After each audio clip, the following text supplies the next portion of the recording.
Today, I'm joined by another leader who's prominent and known by Barking and Dagenham people a lot. Today, I have Dominic, who's leader of Barking and Dagenham, with us. Dominic, thank you so much for taking your time and coming over here to the studios. Pleasure. If I ask you a quick question, very simple, straightforward, why should people believe in your leadership? Why should people vote for Labour in Barking and Dagenham? So, what's your view? And if you have to respond in a simple elevator pitch. I'm really proud of the fact that we didn't have to go to the former government or even to this government and say, can you help us? We've been very prudent in our budget. This government, through fair funding, has allowed us to invest back into our budget. We will invest in the next financial year £33 million. We've been able to invest in those frontline services. We've been able to invest in new staff, more staff to, as I said earlier, clean our streets. We will continue to regenerate the borough to provide people with that good quality housing. We will continue to invest in our parks. We've invested hundreds of thousands of pounds in our parks. We'll continue to invest in those frontline services, so whether it's new cameras, a brand new waste fleet, brand new vehicles coming. That we've also invested in our heritage. Arts and culture is massively important. We're only one of 20 places in the country to receive heritage funding, £1 million a year over the next decade. That's huge. We are all about the next 5 years. It's about people, it's about partnership, and it's about place. Improve the place, support the people, work in partnership. Hello viewers, welcome to Candid Conversations with Ganesh Kuppala. You've been hearing me speaking to various leaders in East London recently. Today, I'm joined by another leader who's prominent and known by Barking and Dagenham people a lot. Today, I have Dominic, who's leader of Barking and Dagenham with us, speaking about various details. Dominic, thank you so much for taking your time and coming over here to the studios. Pleasure. Yeah, I know it's busy time, elections all over, and everyone is discussing about various things happening in the country. But before we get into that additional details, and as you know, Dominic, we will not be just staying at the headline. We'll go into detail. We want to understand how communities are getting impacted and all that stuff, right? Yes. So before I get in there, I would like for you to quickly give intro to the people. I mean, most of people may know you, but for the people that don't know you, who's Dominic? How did you land here? Well, listen, again, thanks for inviting me today, Ganesh. So I've lived here for 55 years, when I say that out loud now. So born and bred in Dagenham. Yeah. Lived in the borough all my life. Brought up a family here. You can imagine I've seen significant change during that period of time, because you, of course, lived here for a while, and we won't hold it against you. You've now left us and moved to our colleagues in Redbridge. But yes, born and bred, Dagenham through and through. Very proud of the borough. Very much motivated by trying to make it the best place I possibly can. Brilliant. So you'd have seen tremendous amount of changes happening in the borough then. You have seen the whole life in the borough. So how did you, were you more of a corporate person previously, or politics always was something interesting for you, or how did you land into politics? Actually, strangely, I took politics at school as an A-level, but I was never political. It was never for a view to actually go into politics. I think for the first, I'm going to say nearly 40 years of my life, had no link to politics other than actually my mother was a councillor here in Barking and Dagenham. I used to help her deliver leaflets, but I was never political, ever. She used to ask me and say, you need to get involved in this, and I used to say no. And it was actually only in about 2005, so just over 20 years ago, I became interested only because we had the British National Party. Came to Barking and Dagenham to contest our elections in 2006. I didn't get elected in 2006. I did see a number of British National Party candidates get elected. And from that point onwards, I took it as a personal insult that the borough that I've lived in, that I'm proud of, that, yes, has some faults like all areas that I'd started to bring my family up in, would elect far-right candidates. And from that point onwards, I immersed myself more into politics. I worked alongside a number of people the MPs, Margaret Hodge and John Cruddas, back in those days, really to begin the fight back against the far right and to, get the borough back to a place where we were having conversations with our residents. We were understanding again what the issues were. Because I think that very much, that lack of conversation, that void that can be created when you're not talking to people, allows other types of you were mentioning about that's very interesting. I mean, because I also spoke to the previous leader on the show previously, Barking Dagenham, Darren, and even he was mentioning about BNP's entry into Barking and Dagenham, and it is more of like, he was the context was more of like, BNP being more divisive, not to bring that cohesion as a part of it, like because East London primarily is place for immigrants and people come from different parts of the world. Barking and Dagenham is an amazing place, like King Charles visited recently. Congratulations to that visit.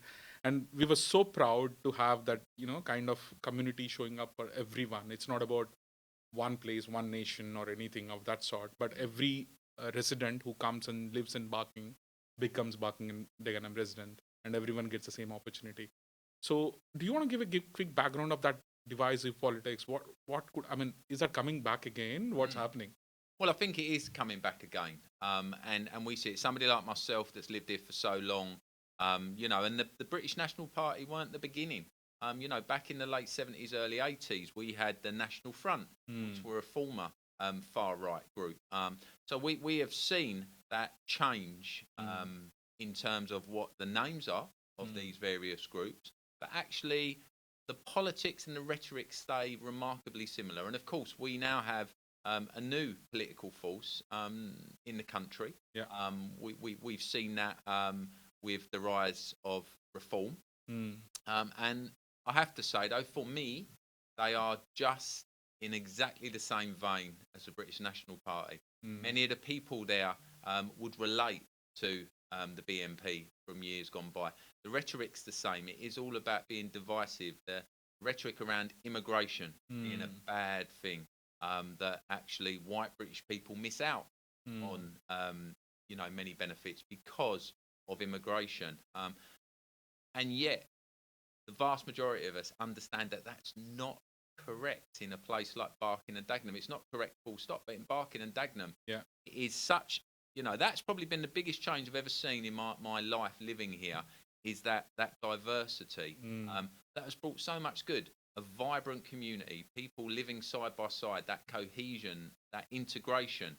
It's fantastic when you see it in real time, when you see neighbours talking to each other. And actually the change that people get from that initial sometimes fear of change, which is a natural thing for all of us. And then actually you hear people talking about, I've got a new neighbour, I've got somebody that lives down my road, and I didn't have a lot of conversation, but now I talk to them and we share food and we share stories and, things in common. Our children go to school together.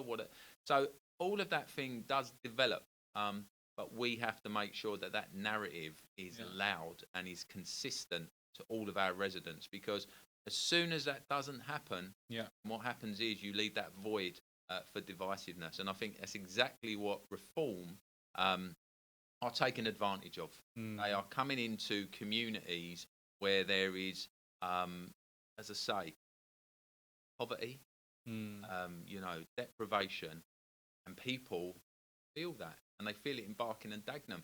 And often what we like to do, we like to say, okay, well, it's not my fault. And often it's not people's fault. They work really hard. Often, minimum wage or low income. And sometimes when we feel like that, we almost need to look at someone or something to blame. And reform tap into that. And they say immigration's. Interesting. We'll get into details of that, Dominic. But before I get there, I just want to ask you one more question, right? You said 2006, you started into politics, but you could not win the first election, which is probably you had a lot of learnings, which is amazing. So it'll be interesting to understand how that changed. And from that, within 20 years, you're leader of a council. That's a tremendous journey. So what changed and what made you?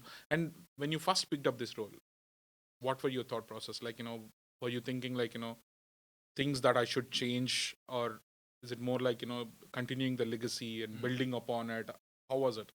Well, I mean, when you put it like that, the 20-year journey, which of course it is this year, yeah, it's been quite incredible. Been a bit of a roller coaster ride, actually. I mean, from the initial disappointment in May 2006 for not being elected, to moving on from that and learning, taking the lessons from defeat. And it's very important, whether you succeed or fail, you've got to take the lessons. But I won't say it was easy. After the defeat in 2006, I felt incredibly disappointed that the borough had decided to elect, as I say, these BNP councillors.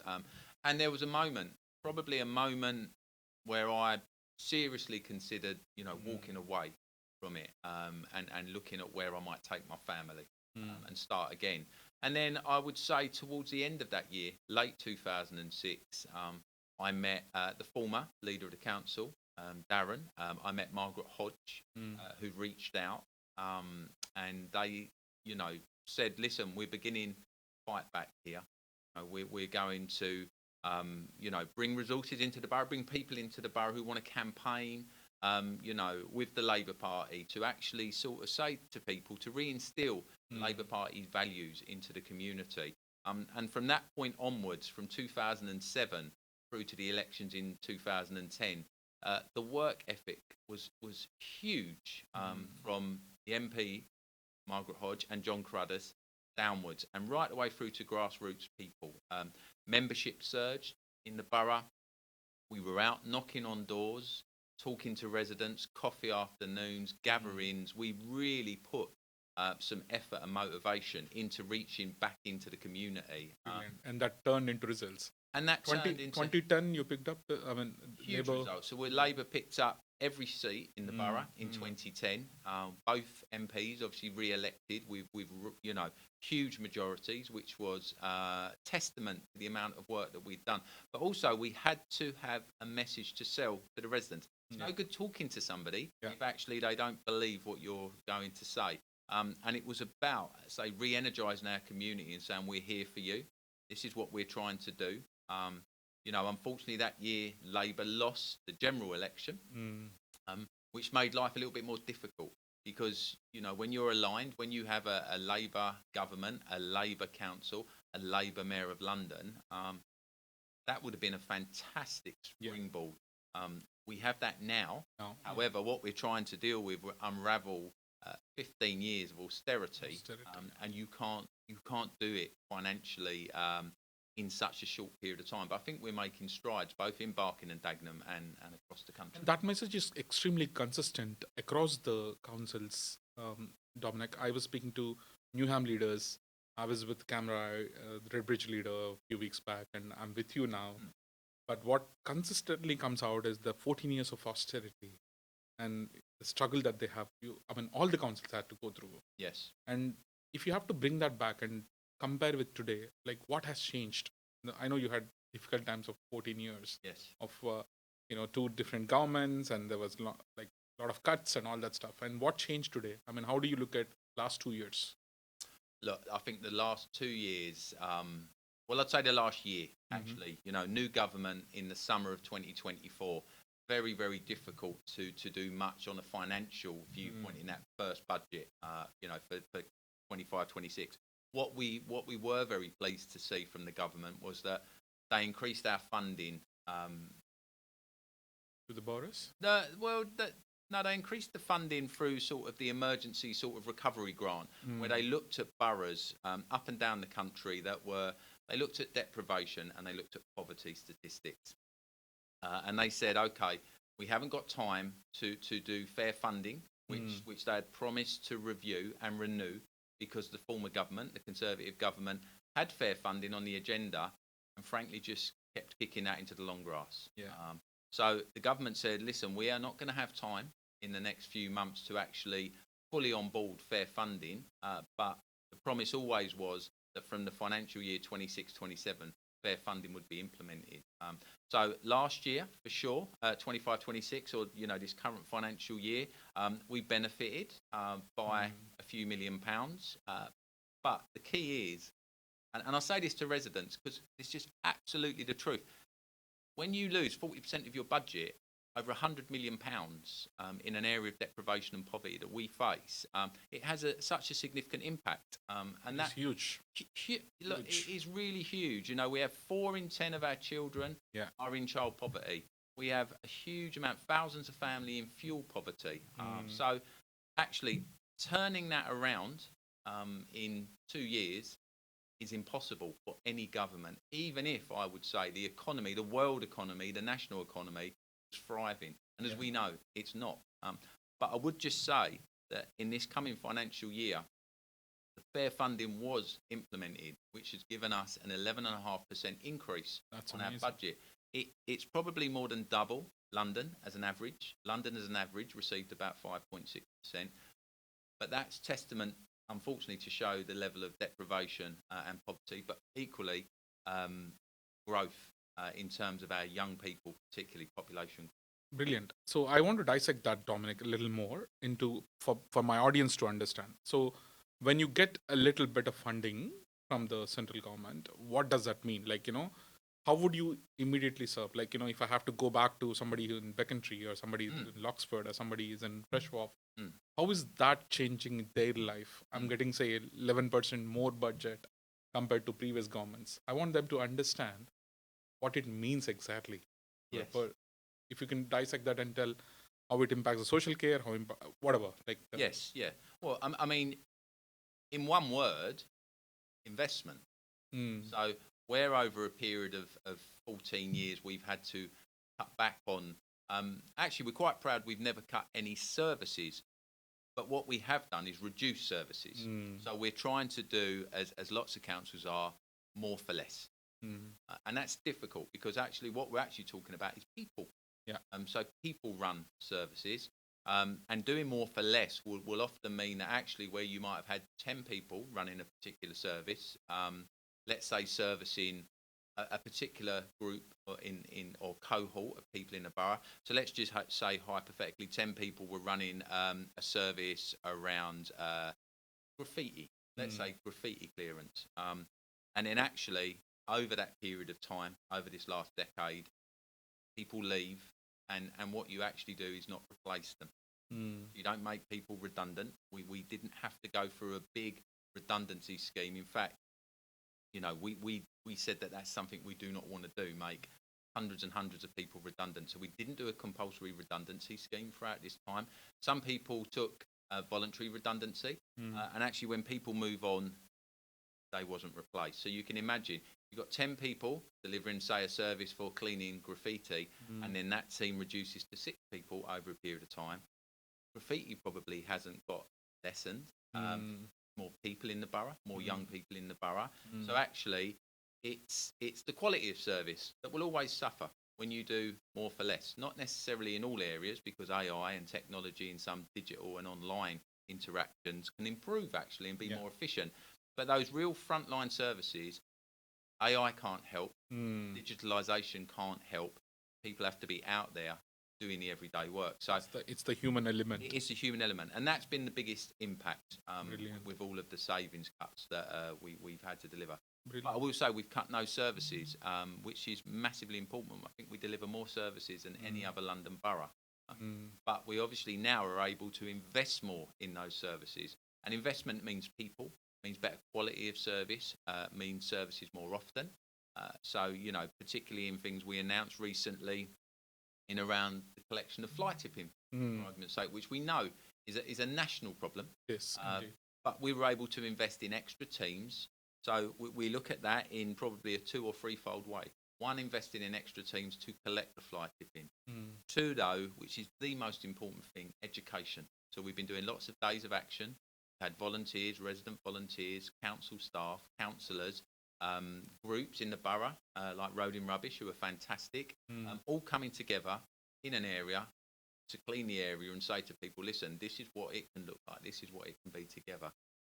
So it's collection, it's education, most importantly as well, it's enforcement.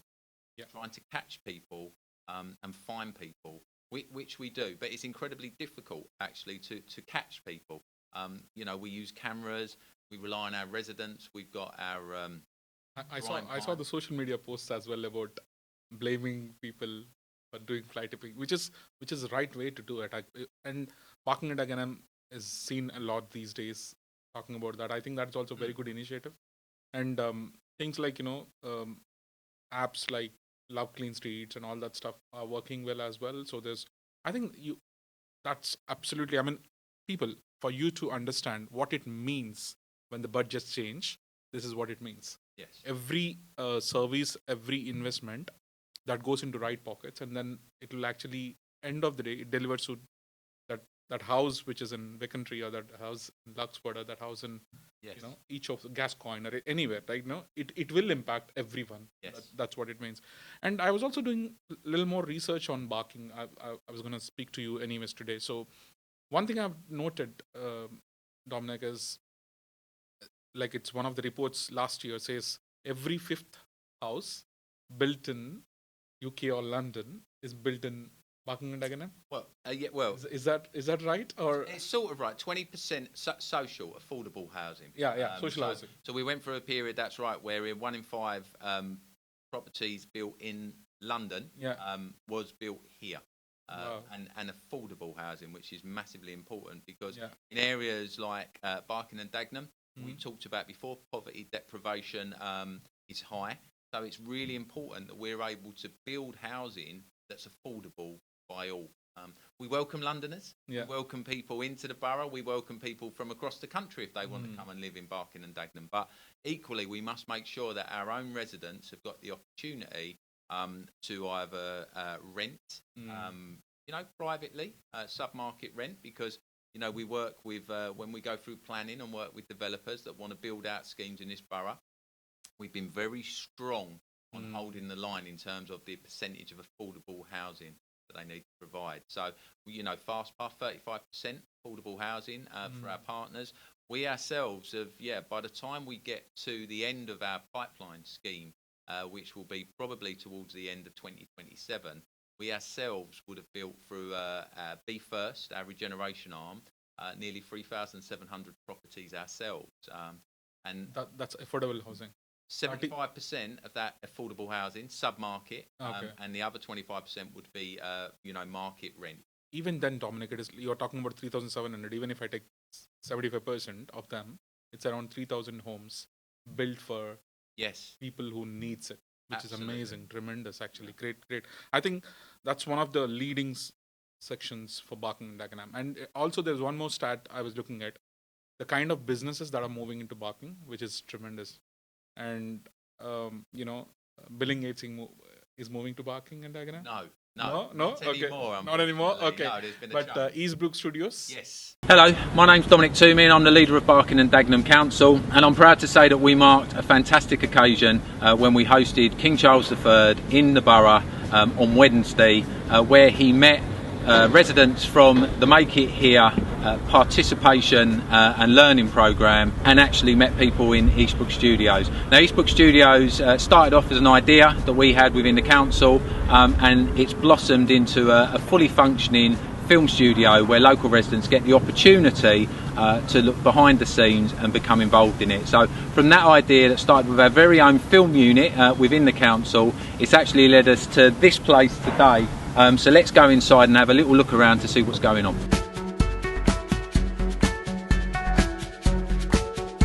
So, as I said, the journey started here with our very own film unit, who brought major production into the borough, and that put in train the thought that we needed film studios. So as a council, we made a really conscious decision to try and find a site, and that site was here on the old Sanofi plant here at Dagenham East. So that set us looking for the right partners, and we did a worldwide search to get the best studio team that we possibly could.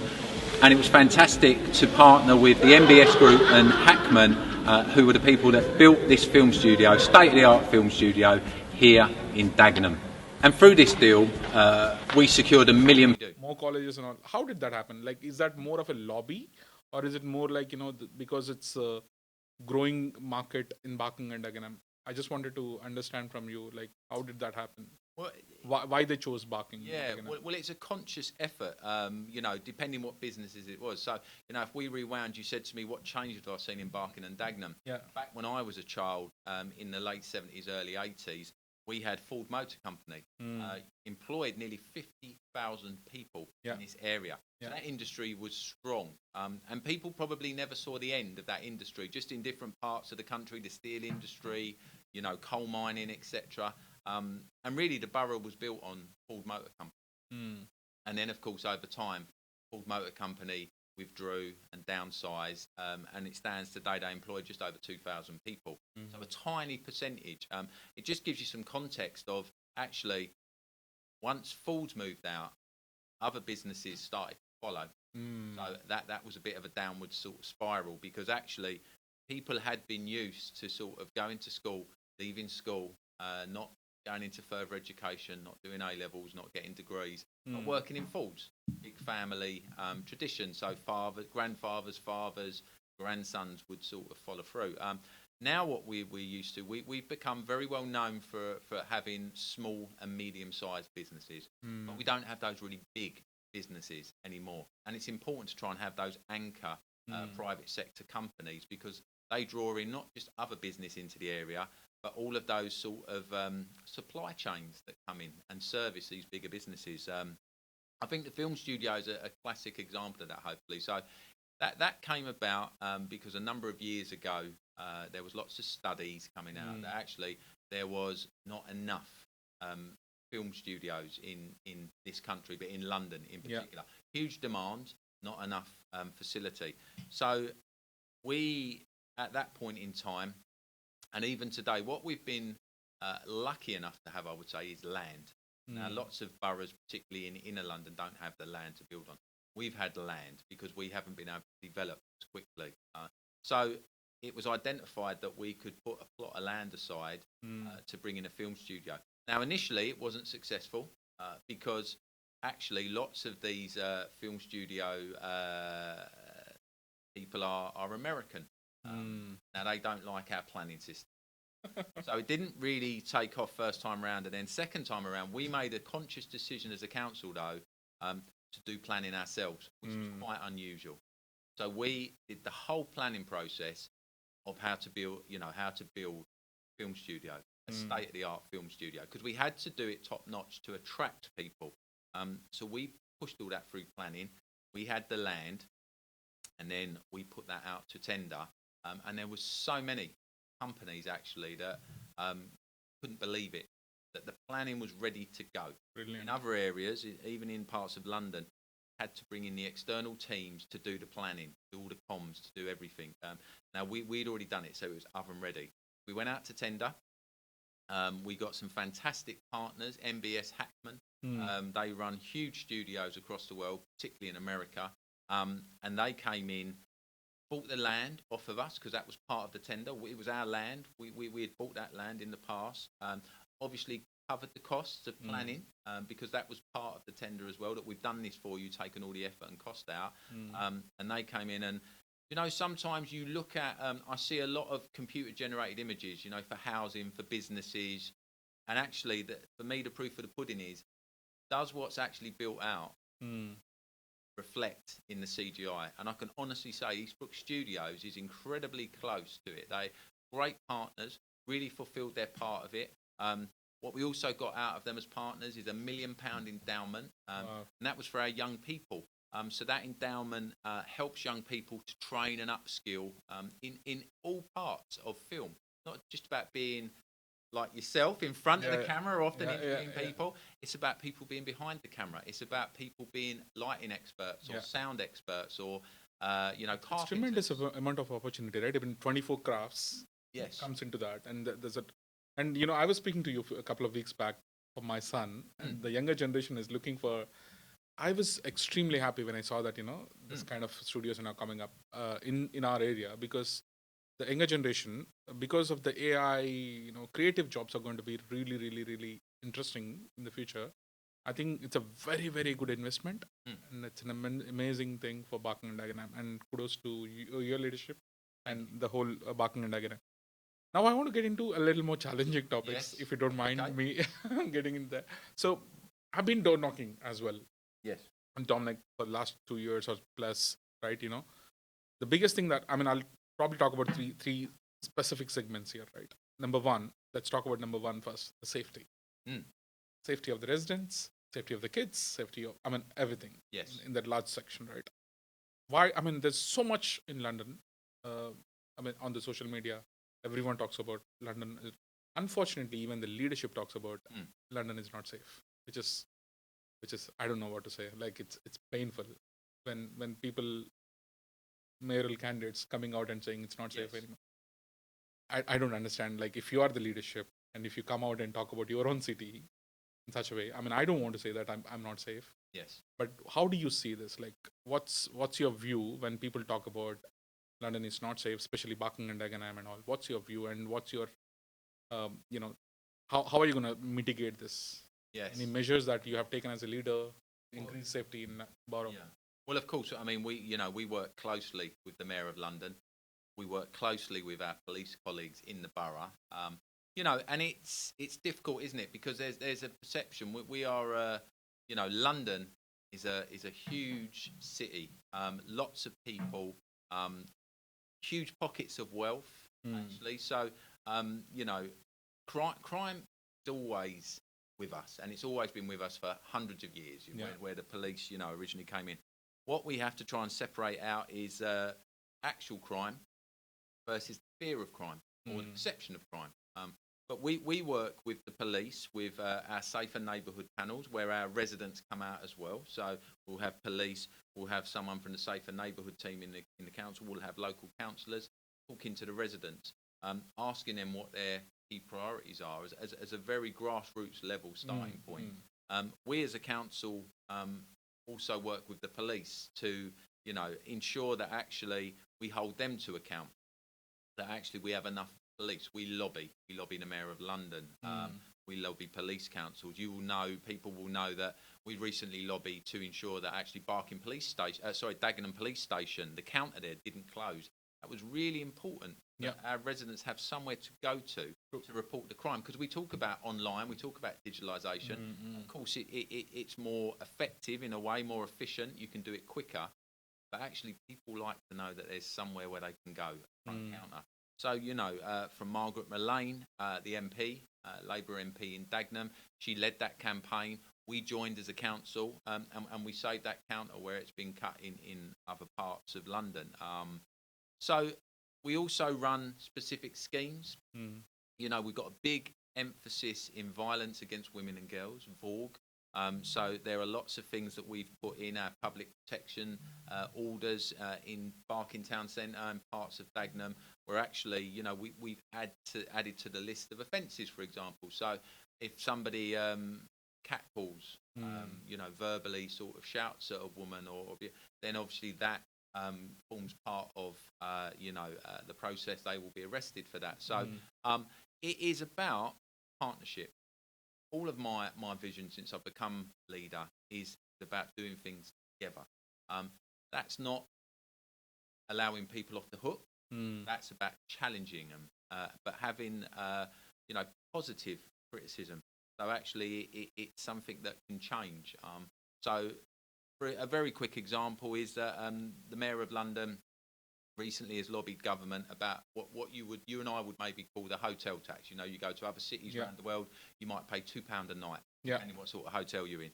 So actually, that extra income into the City of London, the Mayor was very specific. He said that he wants that spread right away across London, so it ripples out to places like Barking and Dagenham, where we haven't necessarily got the volume of hotels, bed and breakfast, Airbnbs. And I wrote to him, having consulted with some of my councillors, and what we've said, that's fantastic. What we would like to see is more of that money invested in the Metropolitan Police.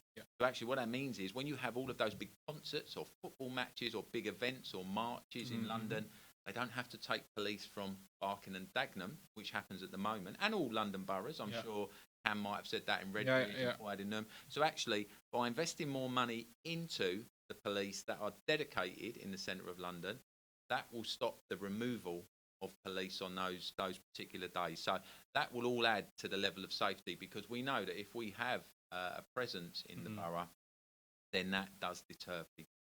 And in terms of one last question on the safety aspect, Dominic, is like in terms of if you look at the large scale crimes versus like top three, what are they? Are they still the way people think?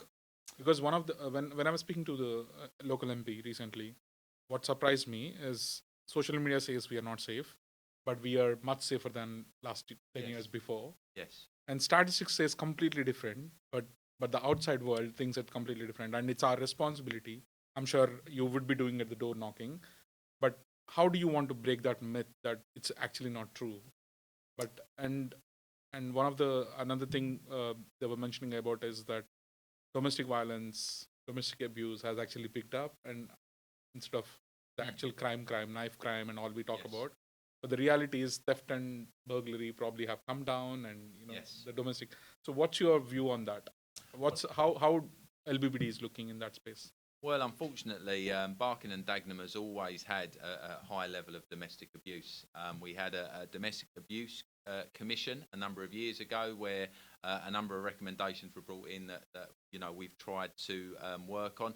One of the most controversial ones probably was working with abusers and not survivors, because the point is, working with survivors is massively important, but actually abusers will just go on to abuse person after person after person. So if we can change the mindset of an abuser and stop that, that will stop the potential abuse of dozens of people. So domestic abuse.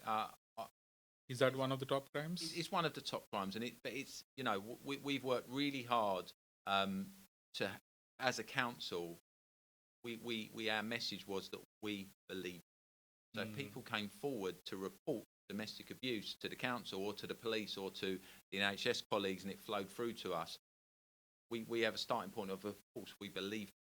So we've invested in that. But, some of the other crimes, they have come down. These are the figures. We are reliant, of course, on police figures, and they say to us that as a London borough, we are safer than many London boroughs across the piece. So, but still, of course, car crime is still up there, and theft, whether that's from cars or whether that's from people, is still high. Top three, I should say, not high. Comparatively speaking, compared to the rest of London, crimes, we are low. And but there are a whole range of problems, and that's where it comes in. Our safer neighbourhood panels, where the residents get to put their top three priorities, and they work with the police, because the police will come along and say, okay, these are the top 5 or 6 crimes in your area, and then the residents will go, okay, well, we want theft against cars, the number one, and then the police will work their patrols at different times. Perhaps they'll focus on hotspot areas. So depending what the crime is, they will then come up with a strategy how to deal with it, and our safer neighbourhood team will work with them on that. Absolutely. And it is a journey of everyone together, right? Because, if you say, if leadership has to focus on things like domestic abuse, it's not fair, guys. Because if that's one of the biggest crime, I'm really worried, because all the residents should work together and make sure we focus on the right areas instead of doing this. But yeah, unfortunately, that's a reality. Yes.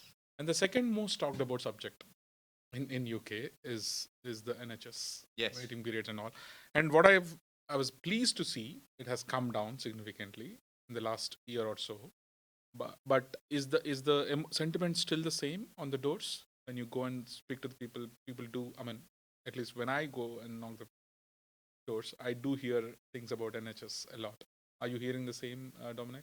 We do, because unfortunately, we talked at the beginning about divisive rhetoric. Certain parties, again, will say there's a problem with the NHS because there's too many immigrants, too many people using the system.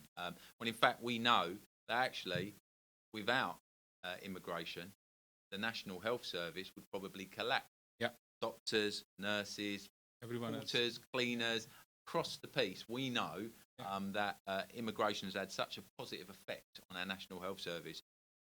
But another change that I've noticed over the years, which people won't be surprised about, of course, is that as a borough we've grown, our population's grown, but we have no specific hospital ourselves.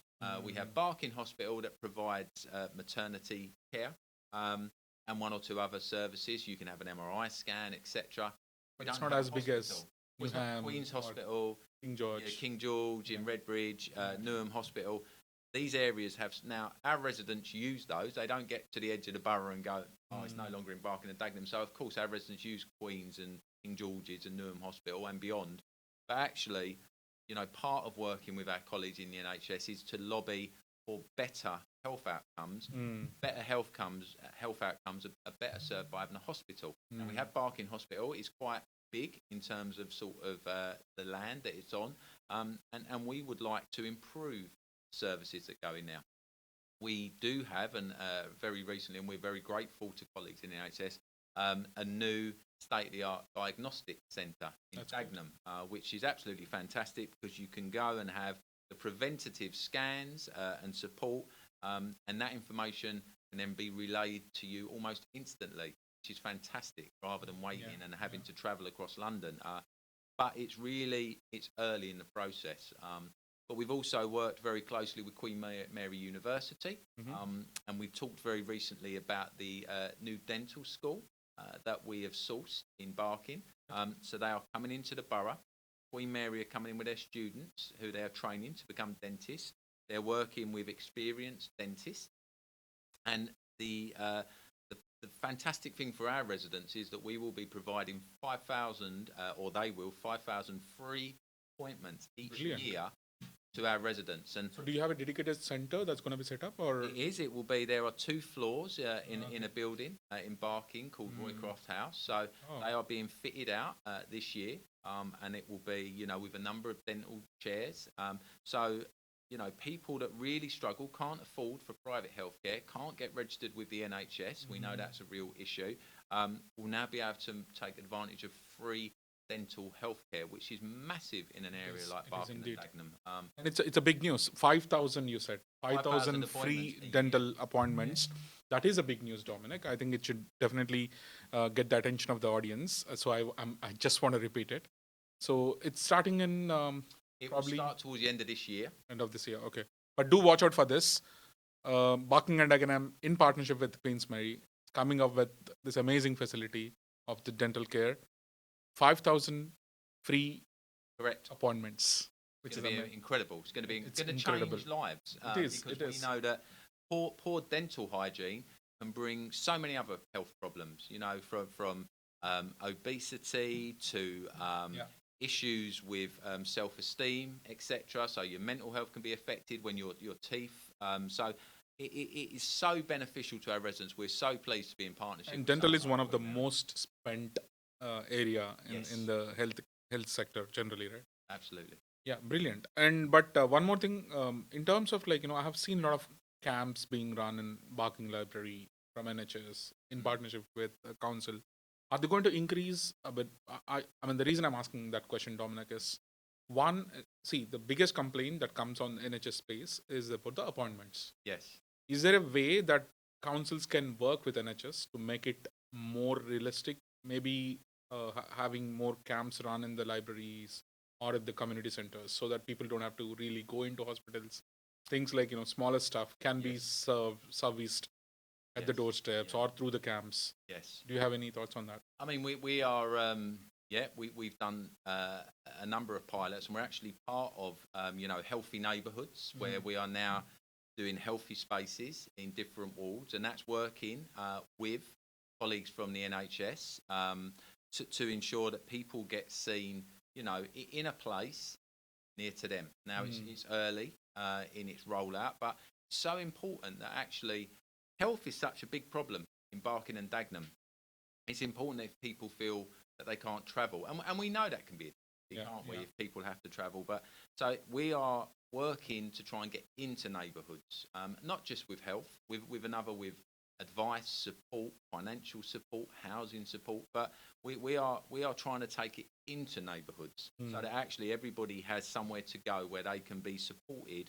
Because look, prevention is key. If we can prevent health problems, you know, as you and I sit here today, I was born in the borough, and at my age, 55, I'm liable to get a long-term chronic health condition just by being born here. Whereas actually, if I travelled 10 miles to Richmond, for example, the other side of London, not far, really, as the crow flies, I wouldn't, if I was born and bred there, I wouldn't get a life debilitating or a chronic health problem until I'm in my late 60s. That health inequality, terrible. And I'm not even going to get into, life expectancy, which again is incredibly low in areas like Barking and Dagenham compared to other areas that are really very close. So tackling that health inequality is key. It's a key strategy that we're developing and key as part of my leadership to ensure that actually not only do people get support, everyday support in financing their housing conditions, that's why we've built so many new properties, but it all feeds into good health. Good health gives people the best start in life, from absolutely. Good health from good a lifestyle. young age, but takes you through to your elderly years. Brilliant. And last question on the health space. So you mentioned about your lobbying. Are you working closely with health secretary at all? I mean, did you write to them? Like West Streeting is close to us here. Is your neighbor? Yeah. So Yes. is there anything happening in that space? Like, how positive are you that, the Barking Hospital is going to become something like Newham or King George at some point? I'm not sure it will get to that stage, but look, do you know what it gives you confidence? Right? Working with a Labour government gives us confidence. We have access to people like West Streeting and other people. West Streeting's been in the borough. He's looked at initiatives around schools, healthy schools. So he's aware of the problems. We have that interaction with him because I think, look, we do it for Barking and Dagenham. We work with the NHS for Barking and Dagenham, of course we do, but we look for solutions that can be used across the country. Barking and Dagenham is very similar to lots of other boroughs that perhaps had a big industry and was reliant on that. And now that that's gone, actually it's left people deprived. So I think if we can solve problems here in Barking and Dagenham, that can spread to the rest of the country. So learning good practice and delivering good practice and then passing that on can be really exciting. But at the heart of that, it will improve the lives of not just our young people, but our elderly and working age people who suffer lots of health inequality because sometimes the nature of the job they do, lots of heavy lifting jobs, lots of manual jobs, which then cause issues with your body. So it's exciting in a way. We're on the early part of that journey, particularly with Queen Mary, because we've also signed a 10-year research memorandum of understanding where actually they are going to research into the causes of the poor health equality here. And again, once they develop that paper, that will then hopefully be a template for improving life. Brilliant.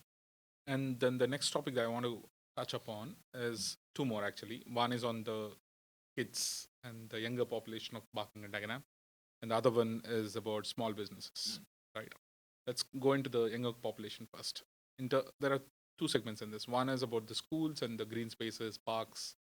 How are you working in on that? So how is the landscape of schools in Barking and Dagenham? Like, do you have enough good and outstanding schools? Are they serving good? How do you see, because the borough is going to develop with the young generation, like the 10 years down the line from now, these are all the people who's going to come and sit in your seats and build this, borough, right? So what's your view on that? And also if you can speak about the parks and... Yes. Yeah. I mean, look, we're unlike other London boroughs. We see other London boroughs are closing schools. Their forms of entry are dropping. I spoke to somebody the other day and, in my own ward, Gascoigne School has 10 forms of entry. And they couldn't believe it. Couldn't believe that we still did demand. Gascoigne is Britain's biggest primary school. Correct. And it's amazing. Now, there are pockets of schools across the borough where, form entry is dropping a little bit, but nowhere near the level where they'll need to be closed. But, it's so important. Our growth of young people, I think, second only to Tower Hamlets in the country. So second to them in London, but second to them in the country of the growth of the young population. I think nearly just over a quarter of our entire population is from the age of 0 to 15. That's huge. Incredible advantage. Incredible advantage. And well, that's exactly it. It's an incredible opportunity. We spoke earlier about film studios. We spoke about other businesses and opportunities. And the point is, I see it that everything we do today is for future, and they are our future for our young generations. Actually, in the town hall this morning, I had a school group of young students coming from Grafton School. Actually, I think between the ages of 8 and 11. Now we bring them into the town hall. They come into the chamber. These were children from their own school council, and just talking to them, fantastic. Actually getting the idea, even at that age, the ideas they have, and they really hold you to account. That's a candid conversation as well with those children. I tell you, it's not prepared, and you are put on the spot with a number of questions. So, but it is a huge opportunity, our young population, and it's incumbent on us to create, I would say, as a council, in partnership with private sector, with the NHS, with the police, pathways to allow them to develop. Film studios, classic example. We spoke about, the ability of our children that perhaps have never, many of them have never been into London, for example, to look at even museums or places of heritage, and having a film studio, having a pathway to think to myself, I can work in that industry, not necessarily in that film studio, because we want to open up our children's horizons, but possibly in that studio, but actually in that industry. And it's not, they can be actors, they can be writers, they can be producers, they can be technicians, as I say, they can do all of those jobs. It's massive. And also the supply chain. So they might work in costume design, they might work in set design. So all of that, it's so plenty huge. of opportunity. Plenty of opportunity. And just, sorry, green spaces a little bit. I mean, we're proud of our green spaces. We have 35. I mean, we had discussions before on the green spaces. We did. On the Barking Park. Barking Park. We have 35 parks in Barking and Dagenham. I'm reliably informed, outside of the Royal Parks in the centre of London, we are the greenest borough in London. So we've got massive parks. We've got 7 green flag parks. Now, green flag means that they are of the highest standard of parks. So that's fantastic for our residents. And we're continuing down a path of destination.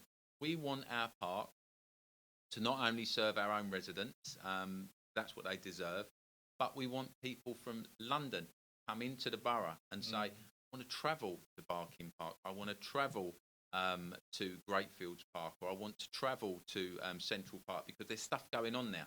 And we can enjoy it and spend a day there, and that can go alongside our heritage spaces like Eastbury Manor House and Valence Museum and our Women's Museum in Gascoigne. So we want the borough to thrive, and the history of St Margaret's Church. You're right, not far from here. So bang on the River Road on the Thames in Barking Riverside. So accessibility from London on the Clipper and the overground train. People can be here in 20 minutes from central London. So we've got so much opportunity, and sometimes it comes with a little bit of challenge. So a huge young population will mean that some children, of course, will have special educational needs. And we know that the SEND issue has been spoken about at government level and at regional level for a long time. And again, we're working with government ministers to say, look, we have an issue with SEND because we have so many young children that are having more and more complex cases. So it's not just a matter of the spend that you have to commit, it is space. Every school that I've met since I've become leader over the last 15 months has said one thing: space. All over subscribe. So if there additional resource provision, which is an art in mainstream school, because actually we want our children with SEND, and so do their parents, to be integrated into mainstream. But every single school has said the same thing: if our art is there for 15 children, we're actually seeing 19 or 20. And that's the point. Space is the problem. Schools are only so big, we can't make space, and what can they? So it's a challenge, but the opportunities absolutely outweigh that. Absolutely brilliant. And just one more segue to that. I just want to close on that topic as well. Green spaces doesn't only mean green spaces. It's a brilliant sports facility. It's brilliant. It also helps you in healthy living. wellness and all that stuff, which is a good thing. 7 Green Flag Park is a good achievement, brilliant achievement. And the next segment I want to touch upon is whenever I come to Barking, or I lived here a long time. So you go to the town center, you see all the small businesses, tremendous amount of South Asian, African. What I love about Barking and Dagenham, if you ask me, in single word, the community. What a community. Because you see every kind of so many dialects, so many languages spoken in Barking. And my daughter and son both went to Gascoigne. And one of the things which I always used to say with pride is, my kids go to a school where 63 languages have been spoken, which is tremendous, right? So what do you have to say about community in specific and cohesion? And the reason I'm asking this is in the context of the national politics right now. It's all about going against the community, right? Not embracing the community. What is your view as a borough leader? That's one area. Second is, so many small businesses in Barking. How is the council trying to help the small businesses and make them part of your journey? So if you can touch upon those two. Listen, I'm so pleased to hear that you're so proud of the school where your children went to, because, that's part of a big change. Over 90% of our schools, good or outstanding. Yeah. It's been a huge improvement. 20 years ago, we would have been nowhere near that. Yeah. So that's absolutely fantastic. And that improvement progression leads people not just into academic success, which is important, but actually into apprenticeships, into trades and lots of other things. So that's really an important step moving forwards. So in terms of how we will continue to support, I think that was the question, wasn't it? Yeah. People. It goes hand in hand when you talk about community, children from so many different backgrounds. And actually working age people from different backgrounds. The reason I was asking that, Dominic, is if you look at the national narrative, it sounds completely different. It does. But when you look at the local boroughs, it works, doesn't it? And so what's your view on community cohesion specifically? Yeah. And how do you want to kind of loudly, clearly tell the people that it works? Yes. Well, look, for me, you said community when you come to Barking and Dagenham. I agree with you. I would also say vibrancy. I would say diversity. That I always come from a place, and we do in Barking and Dagenham as a council, is that we've got more in common than we have that drives us apart. By working together, by integrating, you've seen the fantastic results that we can bring. Who would think that a school that spoke over, as you said, 63 languages could be outstanding? That's incredible. That's absolutely incredible. So I think, for me, that whether we're sharing food or music or different cultures, I think that adds to the richness of an area, and I think it makes you a more rounded individual. So I think you're absolutely right. When political parties like Reform talk about it's their fault, it's that cohort's fault, it's that group of people, it's just not true. And actually that divisive rhetoric is designed for one thing and one thing alone, to just create division, to cause problems with people. And I would say, you mentioned earlier, Ganesh, that, about crime and online. Sometimes social media will say something and people buy into it. It's easier to amplify, stuff that isn't true. And I think that's what they're really good at as well. In terms of businesses, as I said, we are very well known for supporting almost an incubator borough for those small and medium-sized businesses. So whether that's the Barking Enterprise Centre. I was going to mention about that, because BC does exceptional job. Yes. And we met 3 years back in BC. You were submitting the budget of 2024.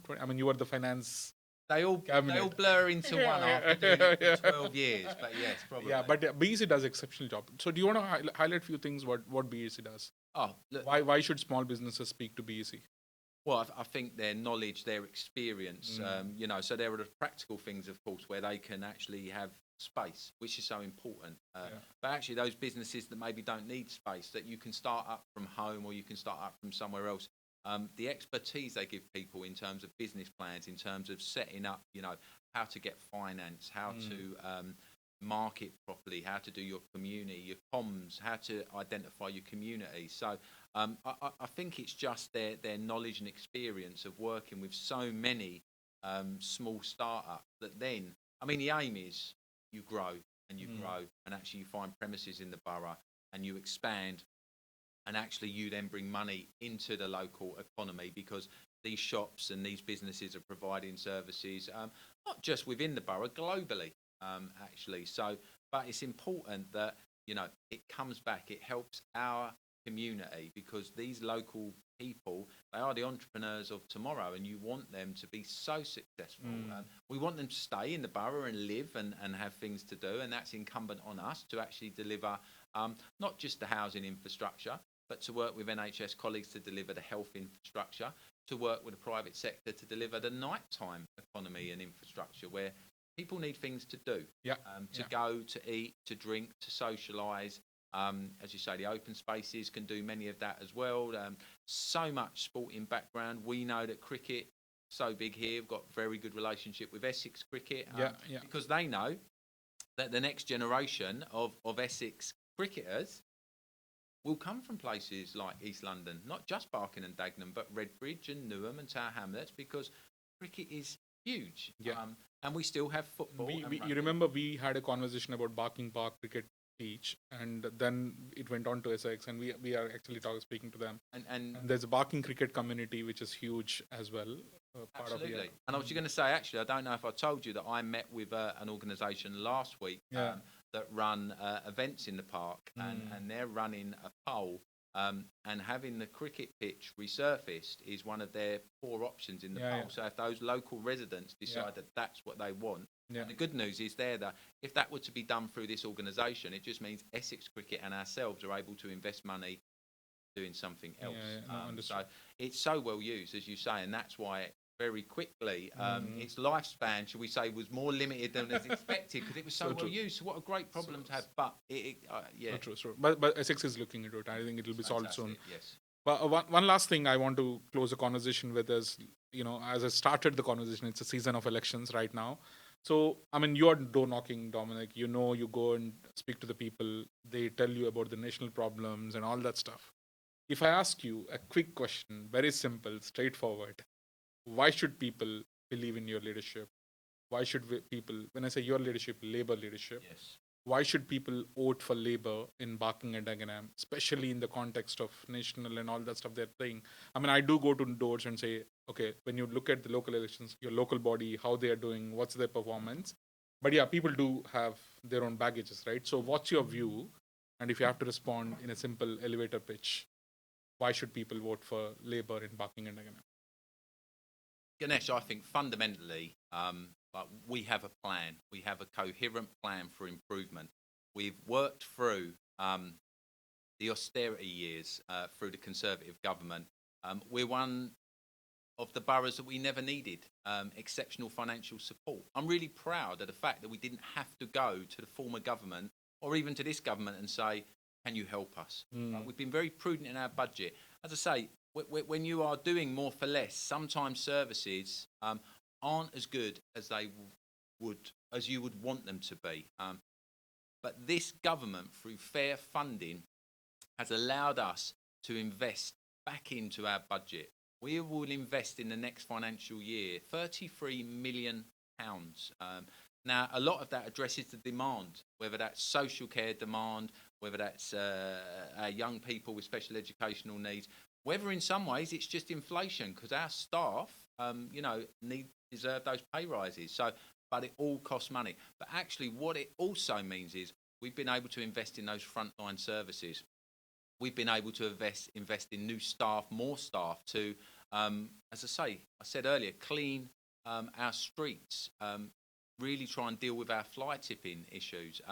But equally, it's about enforcement. It's about being able to speak to more people online, deal with their queries more quickly. This is a budget of investment. As I say, £33 million worth of growth. We would not have been able to do that without this Labour government supporting this borough. We still have issues and we still have problems to resolve. But actually, the key for me is that we will improve the lives of people that find themselves, through no fault of their own, in poverty, in deprivation. People that actually work 2 jobs sometimes, but still find themselves in poverty because of the costs they face. So we will continue to regenerate the borough to provide people with that good quality housing. We will continue to invest in our parks. We've invested hundreds of thousands of pounds in our parks. We'll continue to invest in those frontline services. So whether it's new cameras, a brand new waste fleet, brand new vehicles coming that will not break down. You know, people know that actually there have been some problems.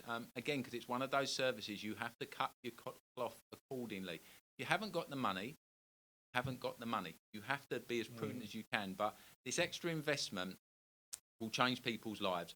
We've also invested in our heritage. Arts and culture is massively important. And it's not just us, it's our external partners that have said, okay, we're still going to invest in you. Arts Council England recommissioned a local organisation here for £1 million over the next 3 years. Now, they are cutting that grant to many other organisations across the country. We're only one of 20 places in the country to receive heritage funding, £1 million a year over the next decade. That's huge, because that will give more opportunity to our young people. They will be able to look at different jobs and different roles that they can do. So for us, this is a budget of hope. It's a budget of investment. It's about saying to people, yes, we know there are some issues, but actually we have a clear, coherent plan.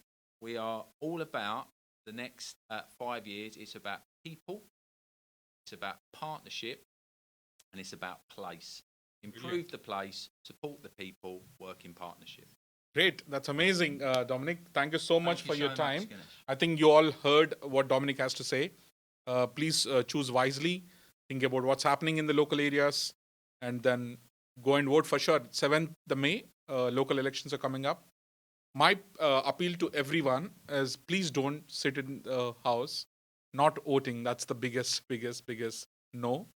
You should vote. Everyone should vote. And it's your right. People should vote and then choose whosoever you want to. And in this case, Dominic is appealing, and what Dominic said is what Labour leadership could do for Barking and Dagenham. But one thing I definitely want you to do is, the voting turnouts disappoints me a lot, Dominic, a lot of times. Me too. Because people at least can vote. You have, you can vote at home. You can do postal voting. Vote, of course. You can do everything. But if you don't turn up and vote, you will not have a right to ask the governments what you want to. And you also run the risk of letting in divisive parties. Yeah, and that's a real problem, because at a local level it affects us all. Yeah, absolutely. All right. Thank you so much for listening to us. We'll see you again in the next conversation. Until then, bye. Thank you so much, Dominic. Thanks again. Thanks, Ganesh. Pleasure.